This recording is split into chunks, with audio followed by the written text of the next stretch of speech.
24वां प्रकरण। विश्वात्मा हो तुम। उत्तराखंड स्वयं में भारत का दिव्य खंड है। मैदानी क्षेत्रों की झुलसाने वाली गर्मी, कोलाहल तथा कृत्रिम जीवन शैली से बिल्कुल अछूता है यह।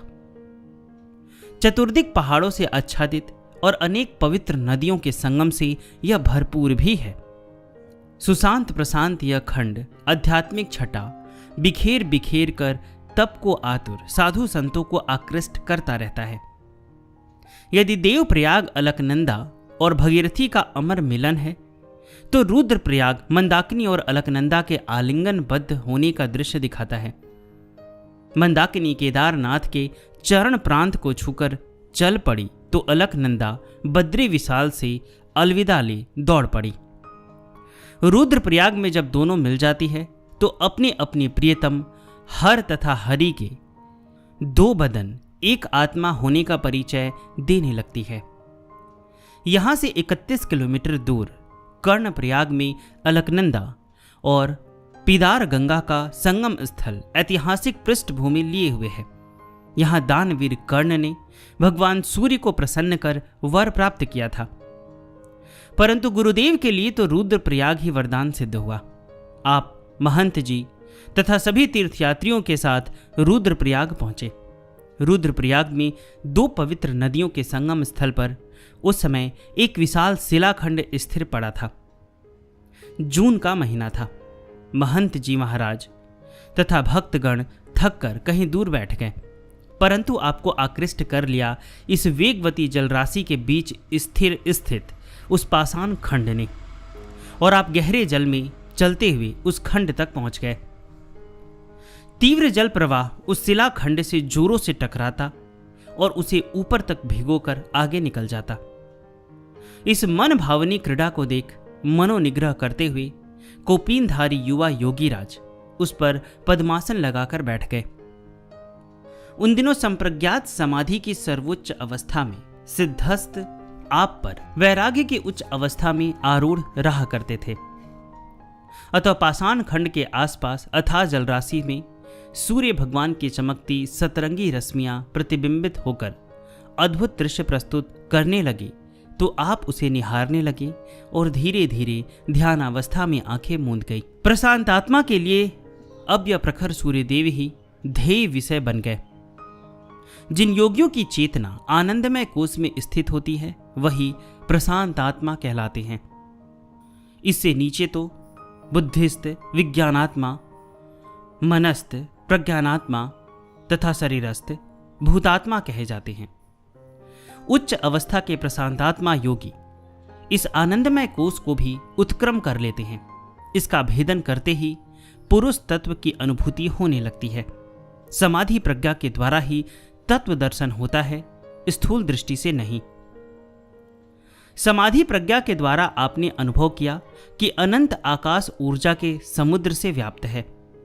ऑक्सीजन के रूप में वही रसमय अपस तत्व ही हमारे प्राणों का आधार है। उस अपस तत्व का मूल कारण तेजोमय सूर्य ही है। सूर्य स्वयं आग का गोला है, अतः स्थूल रूप से नहीं, अपितु सूक्ष्मतम अतीन्द्रिय स्वरूप से उस तक गति की जाती है। पहले स्थूल दृश्य रूप के दर्शन होते हैं, फिर सूक्ष्म अदृश्य तत्व का अनुभव होता है, और फिर तेजोमय अव्यय तत्व की अनुभूति होती है।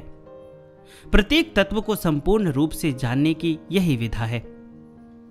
यह बात समझने की है कि पंच महाभूत पृथ्वी, जल, अग्नि, वायु, आकाश ये स्थूल रूप से स्थूल इंद्रियों के द्वारा देखे जा सकते हैं, परंतु इनके सूक्ष्म स्वरूप देवता या कारण स्वरूप पुरुष तत्व के दर्शन तो स्थूल आंखों से असंभव है।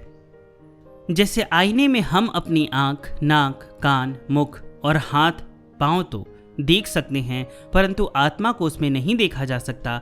इसी प्रकार से पृथ्वी आदि इन महाभूतों में निहित इनका तेज तत्व रूपी आधिदैविक और आध्यात्मिक स्वरूप समाधि प्रज्ञा द्वारा ही अनुभव किया जा सकता है, स्थूल इंद्रियों द्वारा नहीं। योगीराज गुरुदेव ने जैसे ही सूर्य मंडल के स्थूल, सूक्ष्म तथा कारण स्वरूप के आवरण को भेद सूर्यस्त आत्म तत्व का साक्षात्कार किया, तभी आपके सामने एक रहस्य उद्घाटित हुआ। वह यह कि सूर्यास्त आत्मा की एक तेजोमय रश्मि ही आपके व्यष्टि चित्त को प्रकाशित कर रही है, किंतु सूर्यास्त आत्मा का तेज भी स्वयं उसका अपना नहीं, वह भी परम आत्मा परमात्मा का तेज ही है। गीता में भगवान कहते हैं, चांद और सूर्य में जो प्रभा है वह मैं हूं। इस विज्ञान को स्वयं गुरुदेव उद्घाटित करते हुए समझाया करते थे, जो संक्षेप में इस प्रकार है। सूर्य विज्ञान को समझने से पहले हमें अध्यात्म शब्द को समझना चाहिए।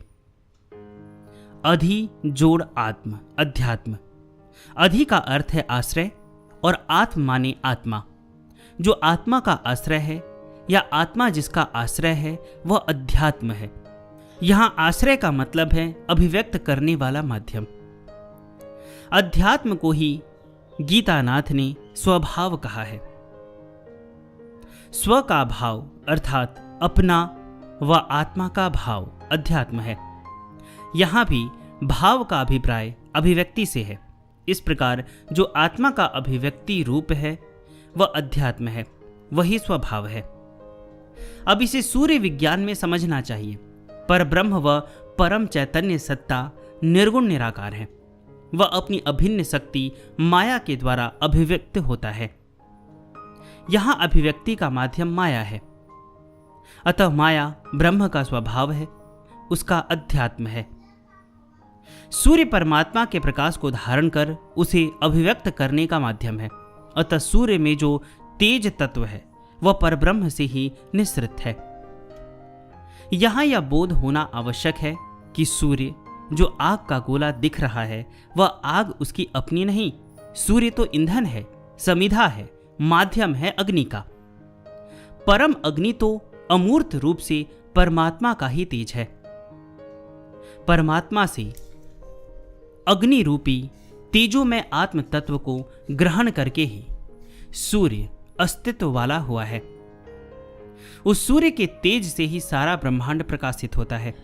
ब्रह्मांडगत सारा सौर मंडल तथा प्राणी जगत सूर्य की आत्मा से तेज प्राप्त करके ही अस्तित्व में आता है। अतः इस ब्रह्मांड की आत्मा सूर्य है। तभी तो वेद कहता है, सूर्य जगत की आत्मा है, सूर्य ही जगत का नेत्र है। जैसे शरीर को धारण करने वाली जीवात्मा चिदाकाश में रहती है तो शरीर रहता है, उसके बिना शरीर बिखर जाता है, मर जाता है। उसी प्रकार जीव जगत सहित संपूर्ण ब्रह्मांड को धारण करने वाली आत्मा सूर्यास्त आत्मा है। उसके बिना यह ब्रह्मांड बिखर जाएगा, अस्तित्व में नहीं रहेगा। यह बात भी ध्यान में रखनी चाहिए कि सूर्य की अग्निमय किरणों को धारण करना आसान नहीं होता। यह ज्वलंत किरणें जब चंद्रमा से टकराती है तो उससे शीतल सोमरस उत्पन्न होता है।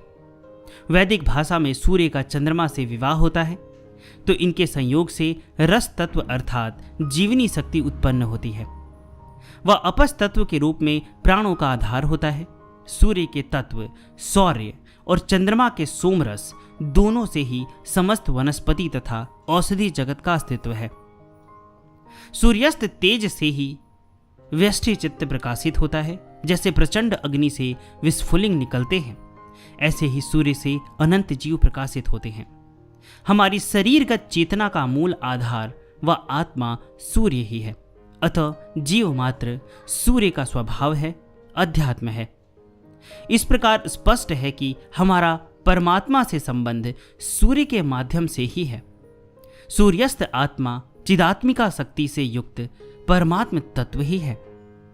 यही चिदात्मिका शक्ति वह सुनहरी पर्दा है जिसे हटाने के लिए ईशोपनिषद के ऋषि प्रार्थना करते हैं, हे पोषण करने वाले पुषन वह सूर्य देवता सत्य स्वरूप आत्म तत्व का मुख सुवर्णमय पात्र अर्थात आत्मशक्ति योग माया के द्वारा ढका हुआ है।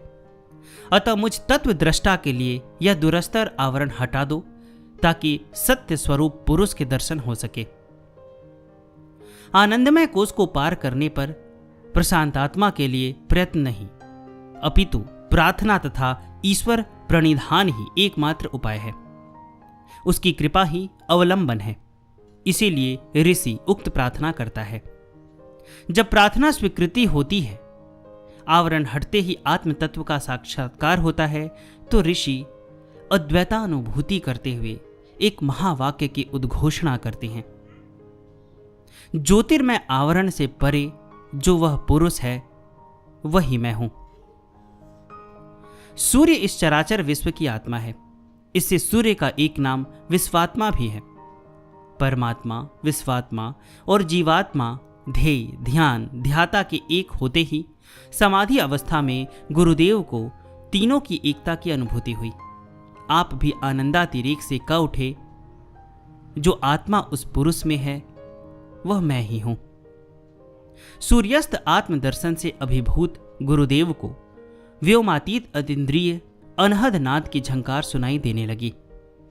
विश्वात्मा, विश्वात्मा, विश्वात्मा हो तुम। यहीं से आपका नाम विश्वात्मा बावराजी पड़ गया।